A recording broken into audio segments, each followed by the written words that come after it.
Buenos días, mi nombre es Yulisa Anaí Sánchez Medina y hoy les voy a hablar sobre una sentencia de amparo directo. Cabe resaltar que este es un caso ficticio. A continuación les daré una breve explicación. Culiacán, Sinaloa, a 5 de agosto de 2015,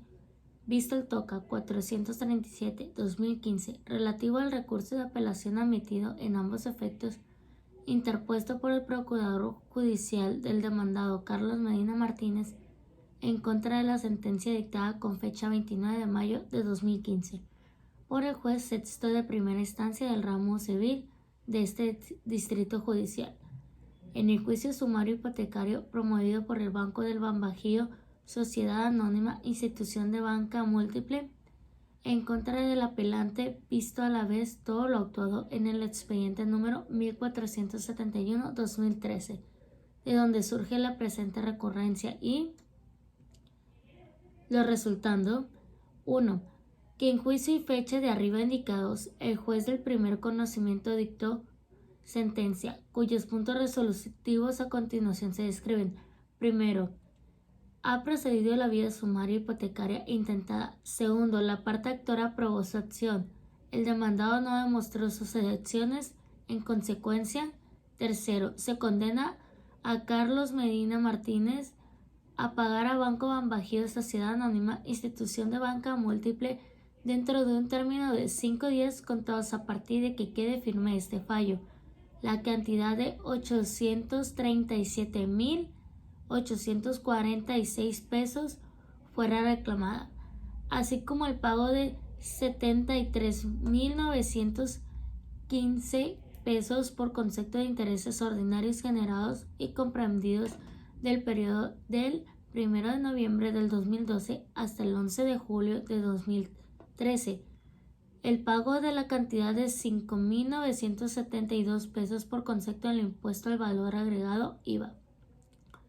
generados sobre los intereses ordinarios en el periodo comprendido del día 1 de noviembre del 2012 al 11 de julio del 2013, el pago de 41,926 pesos por concepto de intereses moratorios generados en el periodo comprendido del 1 de diciembre del 2012 al 11 de julio del 2013, el pago de la cantidad de 6,308 pesos por concepto del impuesto al valor agregado IVA generado sobre los intereses moratorios en el periodo comprendido desde el día 1 de noviembre del 2012 al 11 de julio del 2013. El pago de la cantidad de 6,547 pesos por concepto de primas de seguros generadas y no pagadas en el periodo del 1 de noviembre del 2012 al 11 de julio del 2013, más los que se siguen venciendo hasta la total liquidación del adeudo, así como los gastos y costas del juicio, acorde al artículo 141, fracción tercera del Código de Procedimientos Civiles. Cuarto, de no hacerse el pago en el término indicado, sáquese a remate en almoneda pública el inmueble sobre el que pesa el gravamen hipotecario. Quinto, notifíquese personalmente. 2. Admito en ambos efectos el recurso de apelación interpuesto por el demandado en contra de la sentencia que se menciona en el punto procedente. Se enviaron los originales de los autos de primera instancia a este Supremo Tribunal de Justicia, sustanciándose la alzada conforme a la ley. Los considerándonos: primero, de conformidad con lo estatuido en los artículos 683, 689 y 698 del Código Local de Procedimientos Civiles en vigor, el presente fallo debe ocuparse de resolver sobre los agravios expresados a fin de decidir si afirma, revoca o modifica la resolución apelada. Segundo, en su escrito relativo, quien apela expreso en contra de la resolución recurrida, sus agravios, mismos las obras, en las constancias procesales del presente TOCA. Tercero, mediante tales motivos de disenso, el promovente del recurso básicamente arguye lo siguiente: 1. Que la especie de la parte actora no demostró que efectivamente haya dispuesto del crédito que hoy se reclama. pues de la cláusula tercera del contrato basal invocado por el propio juzgador. 2. Que la parte actora dejó de realizar el aviso del vencimiento anticipado del contrato previo de la presentación de la demanda conforme a lo establecido con el artículo 294 de la Ley General de Títulos y Operaciones de Crédito, obligación a su cargo que no se subsana con el hecho de que no haya dado motivo a que se actualizara la cláusula establecida en el inciso A de la cláusula 15ª, pues el banco debió llevar a cabo dicha notificación. 3. Que la sentencia recurrida es incongruente en virtud de que el juez primario no analizó todos y cada uno de los argumentos en los que se fundará su excepción, sino de su excepción de sine actione agis, pues al respecto se defendió acudiendo a que el banco no precisó cuáles eran las amortizaciones realizadas ni las que dejaron de ser. 4. Que el estado de cuenta anexado por el enjuiciamiento no especifica con claridad y precisión. 5. Que igualmente el juez primario incurrió en una serie de omisiones en relación con los diversos señalamientos que pusiera en la instancia primigenia. Tampoco dijo nada al respecto de las objeciones realizadas en contra de la escritura pública en la que consta el poder otorgado mencionado al contador público por parte de la institución actora, ni que de dicho profesionista no se encuentra facultado por la Comisión Nacional Bancaria y de Valores o cualquier otro competente. 6. Que también el auto omitió pronunciarse respecto a la excepción de nulidad que fundará en el hecho de que era una obligación de la autora realizar la evaluación sobre la viabilidad crediticia. 7. Que en la misma línea se dejó de dar respuesta a los reclamados en los que se alega que es ininteligible la forma en que se pactaron los intereses ordinarios y moratorios. 4. Son irreparables jurídicamente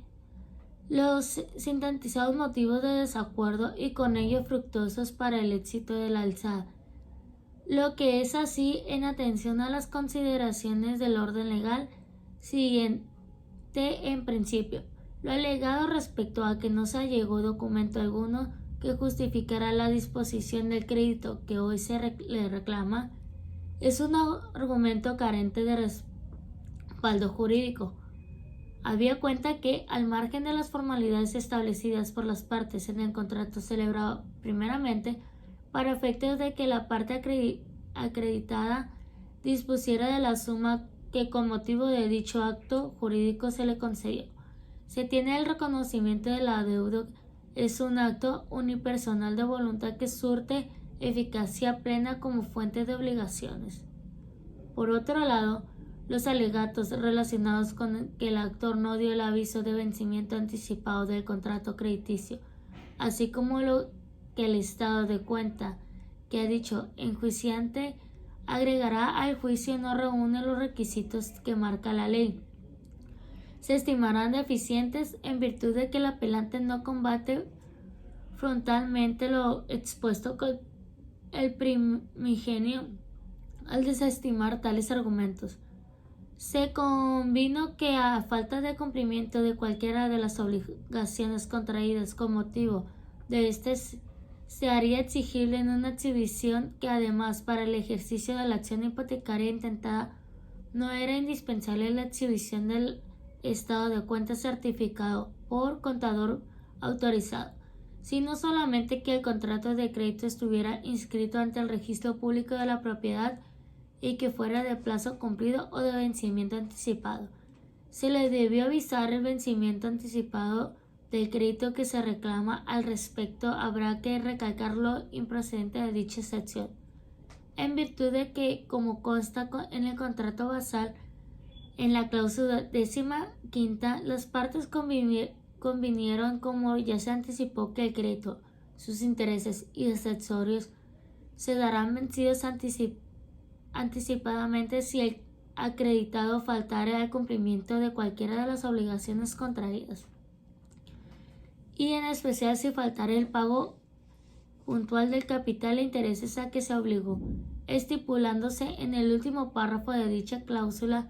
que en cualquiera de los casos anteriores se dará por vencimiento anticipadamente el plazo y se hará exigible en una sola exhibición la totalidad del capital adeudado,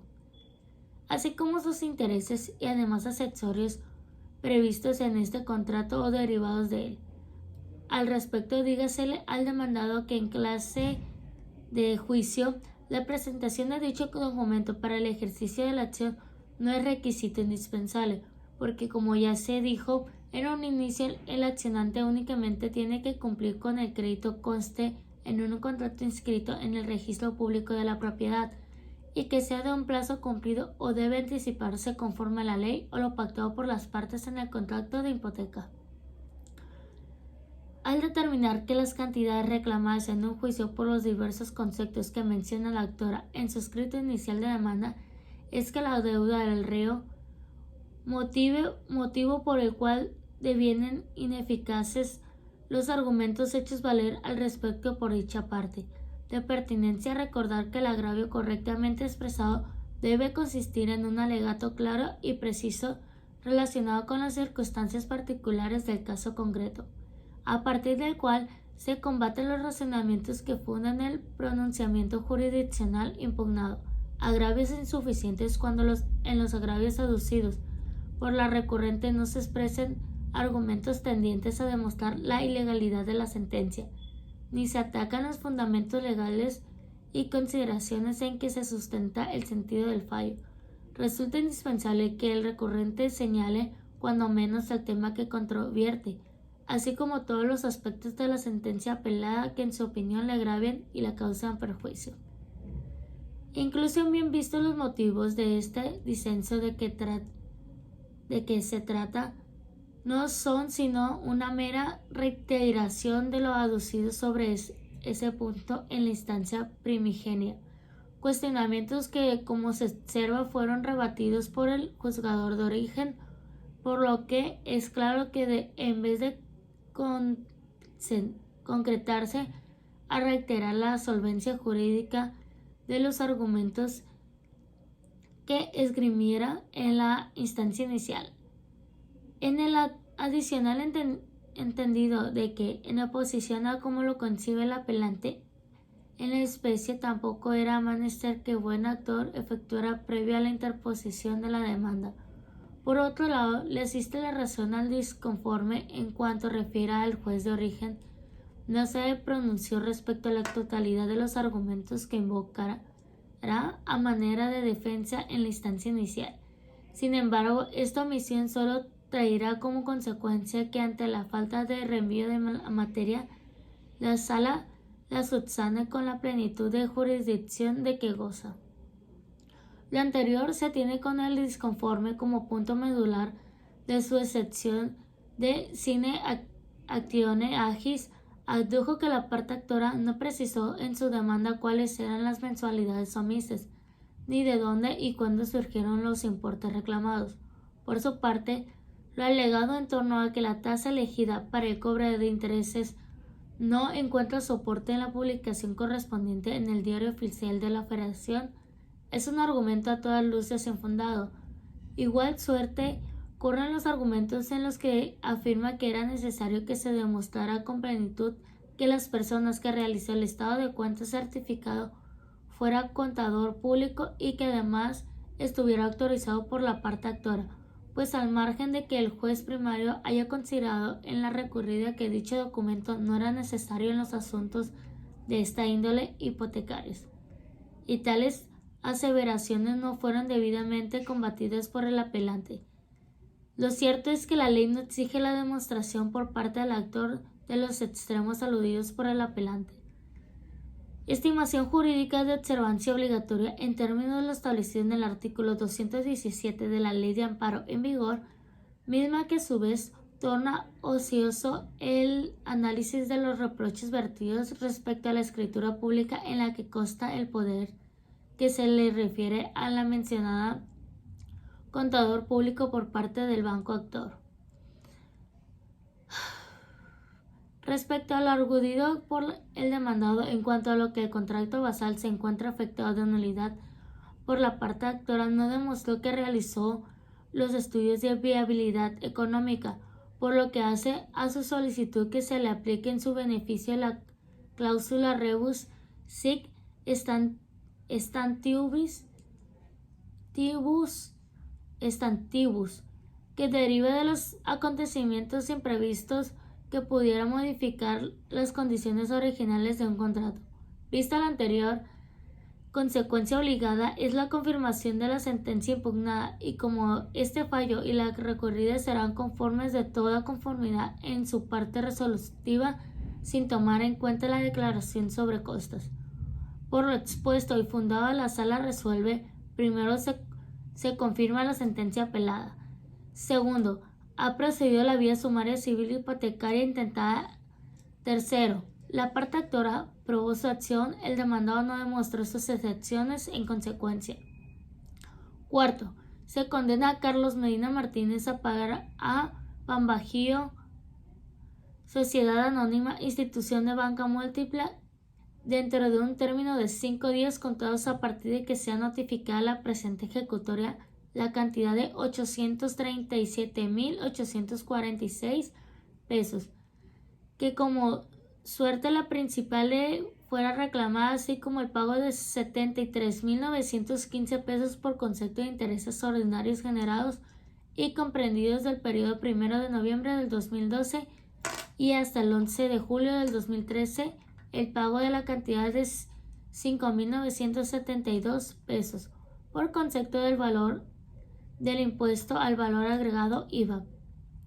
generado sobre los intereses ordinarios en el periodo comprendido del día 1 de noviembre del 2012 al 11 de julio del 2013, el pago de 41,926 pesos por concepto de intereses moratorios generados en el periodo comprendido 1 de diciembre del 2012 al 11 de julio del 2013, el pago de la cantidad de 6,308 pesos por concepto del impuesto al valor agregado IVA generado sobre los intereses moratorios en el periodo comprendido del día 1 de noviembre del 2012 al 11 de julio del 2013, el pago de la cantidad de 6,546 pesos por concepto de primas de seguros generadas y no pagadas en el periodo del 1 de noviembre del 2012 al 11 de julio del 2013, más los que sigan venciendo hasta la total liquidación del adeudo. Quinto, no hacerse el pago en el término indicado, sáquese a remate en la moneda pública el inmueble sobre el que pese el gravamen hipotecario. Sexto, se condena al fallido apelante al pago de los gastos y costos generados en ambas instancias. Séptimo, notifíquese personalmente la presente sentencia en términos del artículo 118, fracción cuarta del Código de Procedimientos Civiles a las partes que tengan señalado domicilio procesal. Octavo, despáchese ejecutoria devolviéndose los autos originales de primera instancia en su oportunidad, archívese el TOCA. La segunda sala del Supremo Tribunal de Justicia del Estado así lo resolvió y firmó por unanimidad de votos de sus magistrados integrantes licenciados Roberto Gutiérrez, Ana Karina Gutiérrez Arellano y Juan Zambada Coronel, habiendo sido ponente en el último de los nombrados. Ante la Secretaría de Acuerdos, licenciada Beatriz del Carmen Acedo Félix, que autoriza y da fe. Bueno, muchas gracias. Esto ha sido todo por mi parte.